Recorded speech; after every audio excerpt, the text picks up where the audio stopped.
南疆的和田地区，维吾尔族民众和当地警察18号发生激烈冲突，双方爆发枪战，网络传20多人死亡。这是继2009年乌鲁木齐75事件后，新疆又一次重大死伤冲突事件。学者认为，新疆地区因为民族仇恨的广泛延伸，新疆目前正处于巴勒斯坦化的过程。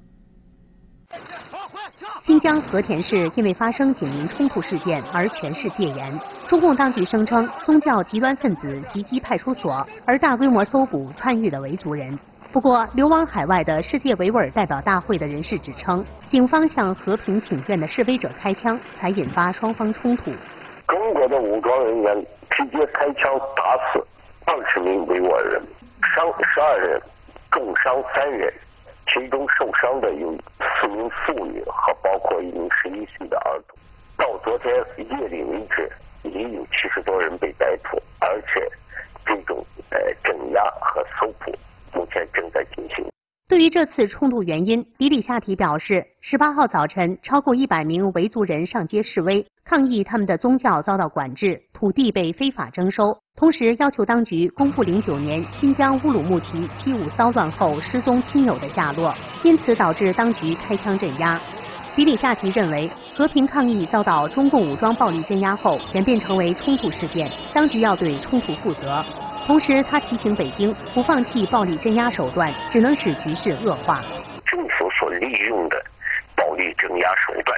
直接导致的冲突，政府应该承担直接的责任，而并不应该将镇压之后而演变成的冲突强加于受害者为的恐怖或者是暴徒。另一方面呢，北京应该吸取教训，如果这种系统性的镇压政策继续推行，那么动荡会进一步的扩大，而局势会进一步的恶化。迪里夏提证实，中共往和田地区增派了武装人员，进出和田地区的人员都会受到严密检查和盘查，而且所有维吾尔人的论坛都被强行关闭，严防信息外泄。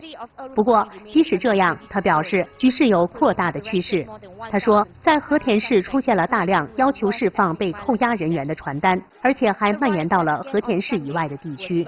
而迪里夏提认为，维族和汉族之间的冲突都是北京当局有计划、有目的的策略，以回避转移当局本身的问题。北京当局将政治归属的精神想尽一切手段和利用各种方式，将其演变成了维吾尔和汉民族之间的冲突，以此来推卸自身的问题。这种手段一直在利用着，而且并没有停止过。迪里夏提希望，同样是人权和多方面受害者的汉民族，应该了解维吾尔人，才能避免被中共当局把维吾尔人丑化和篡改后利用。我们再次呼吁中国的民众能了解